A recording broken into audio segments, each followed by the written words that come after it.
दोस्तों, मैं हूं आपका दोस्त चैतन्य और आप देख रहे हैं खौफ एक एहसास। ये कहानी हमारे गांव से सटे एक गांव की है।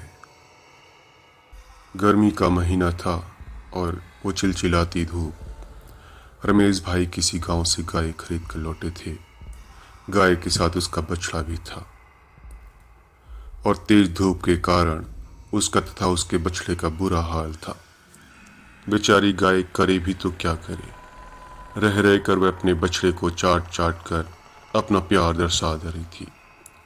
रमेश भाई को भी लगता था कि गाय और बछड़े बहुत प्यासे हैं, पर आसपास में कोई कुआं नहीं था और ना ही कोई तालाब। रमेश भाई गमछे से अपने पसीने को पोंछ लेते और गाय के पीठ पर हाथ फेरते और धीरे धीरे कदमों से पगडंडी पर बढ़ रहे थे।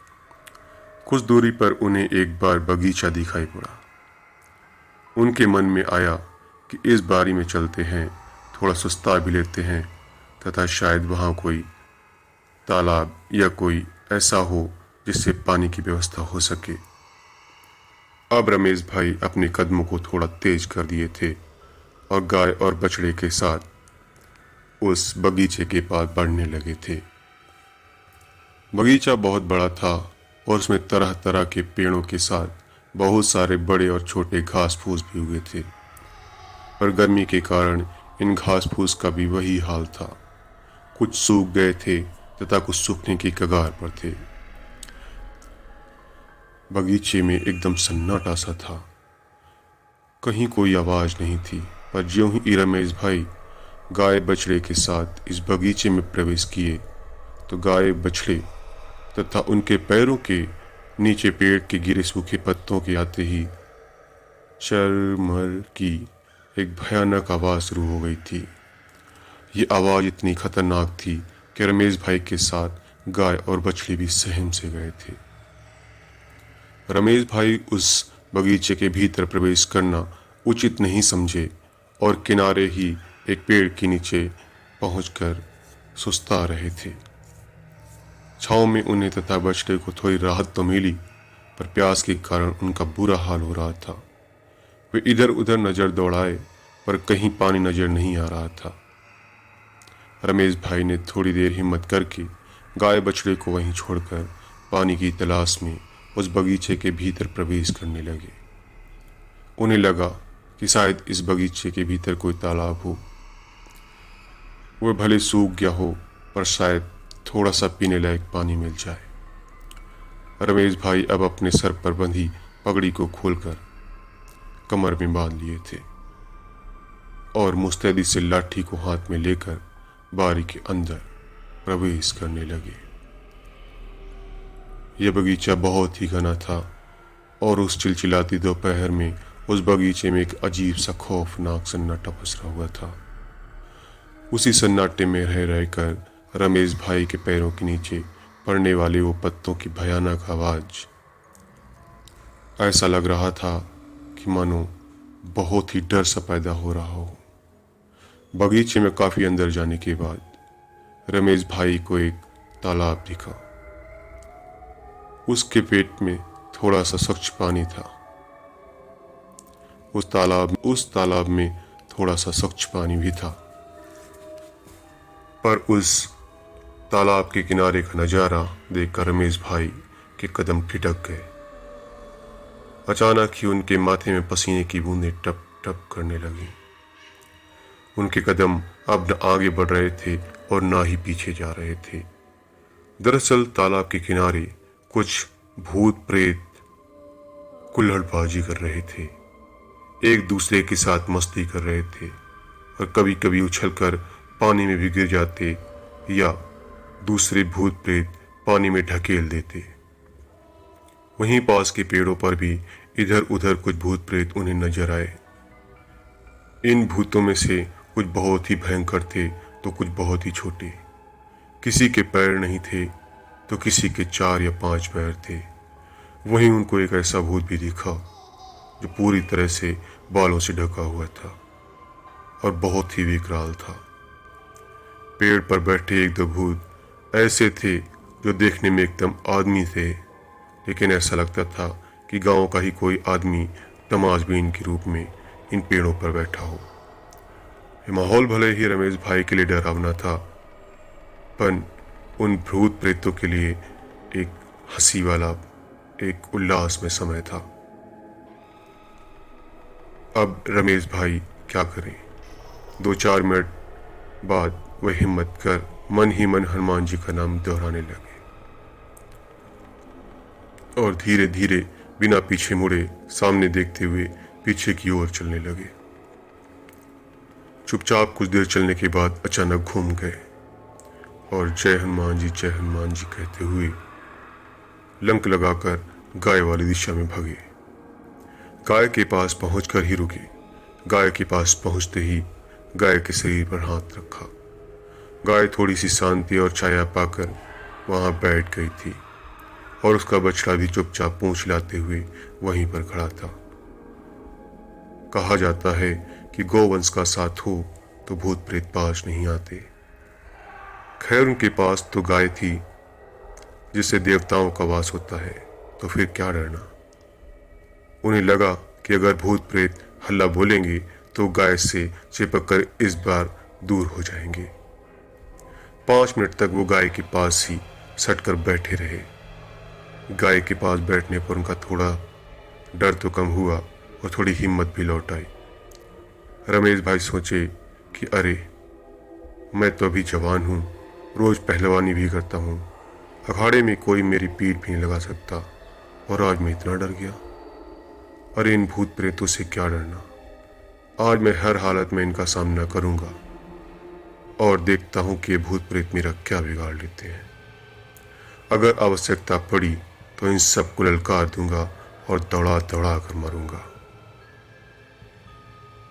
दरअसल ये बात थी कि रमेश भाई बहुत ही निडर स्वभाव के थे और अकेले ही रात में गांव में दूर दूर तक घूमने चले जाते थे। रात को नहर के पानी से दूर दराज के खेतों को भी सींचा करते थे और आवश्यकता होने पर दूर दराज के खेतों में भी अकेले ही सो जाते थे। कभी कभी वो गाय चराने अकेले ही दूर जंगल में चले जाते थे।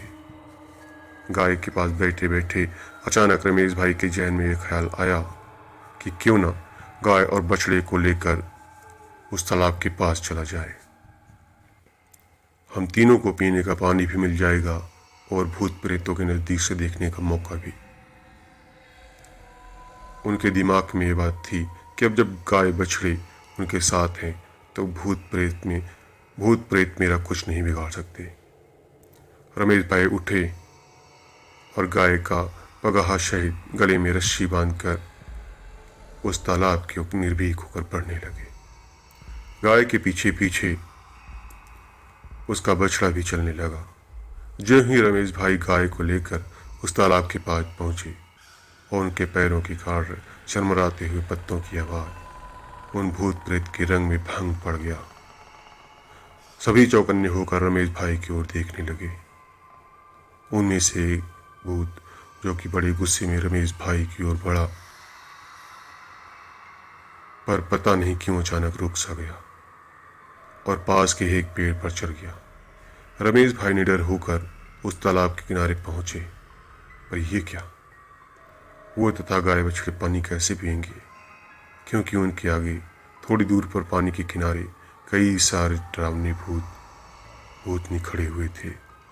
कुछ का चेहरा इतना भयानक था कि उनकी रूह कांप जाती। गाय भी पूरी तरीके से सहम गई थी और अब आगे बढ़ नहीं पा रही थी।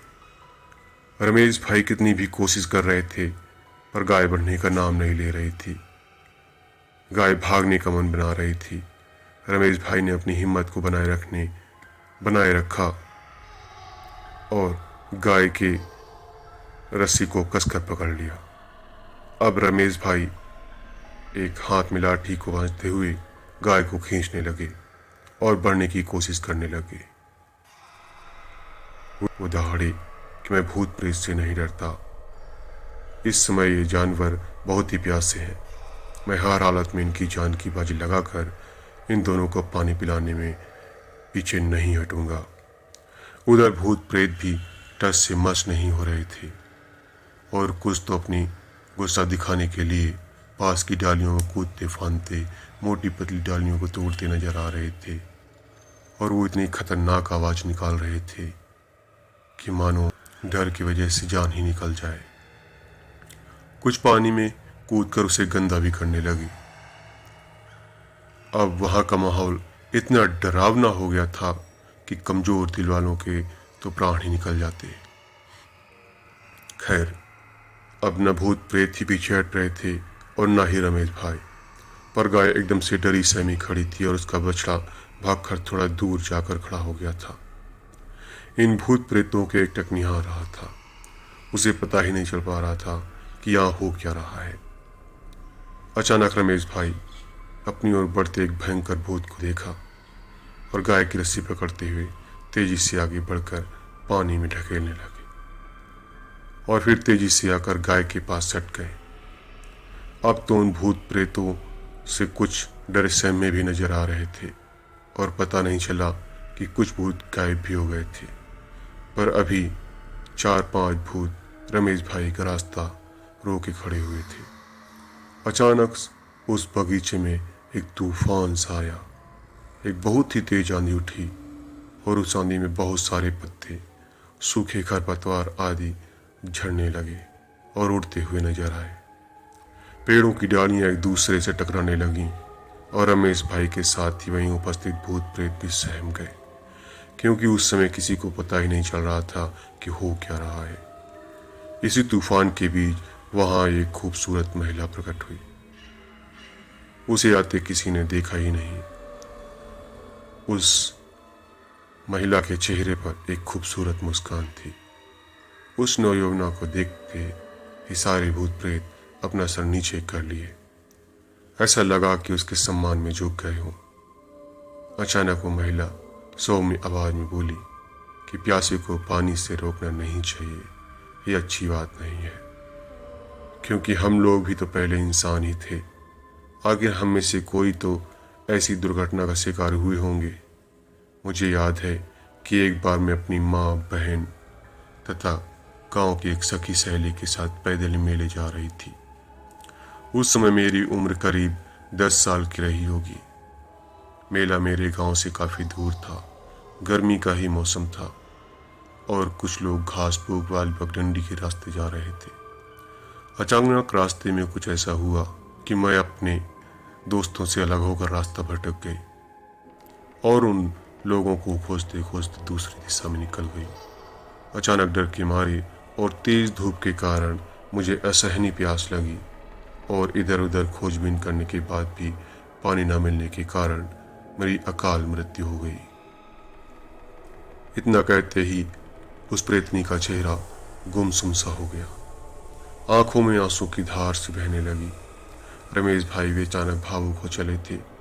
ऐसा लगा कि गाय भी उस प्रेतनी के प्रति सहानुभूति दर्शा रही हो, क्योंकि गाय आगे बढ़कर उस रूपनी के पांव को चाट रही थी। रमेश भाई अपने जीवन में एक ऐसी खूबसूरत भूतनी को नहीं देखे थे। चूंकि वे कई बार रात बिरात घर से दूर एकांत में रहते थे, तो उन्हें भूत प्रेतों से पाला तो पड़ ही जाता था। पर पहली बार एक ऐसी भूतनी से मिले जिसके प्रति उनके दिल में प्रेम सा उमड़ आया।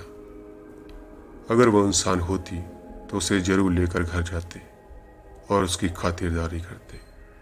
खैर, उस प्रेतनी की बात सुनते ही सारे भूत उस तालाब से दूर हो गए और रमेश भाई अपनी गाय के साथ पानी पिए और उस पानी में बहुत सी मिठास था। ये प्यास इतनी तीव्र थी कि वह पानी नहीं अमृत सा लग रहा था।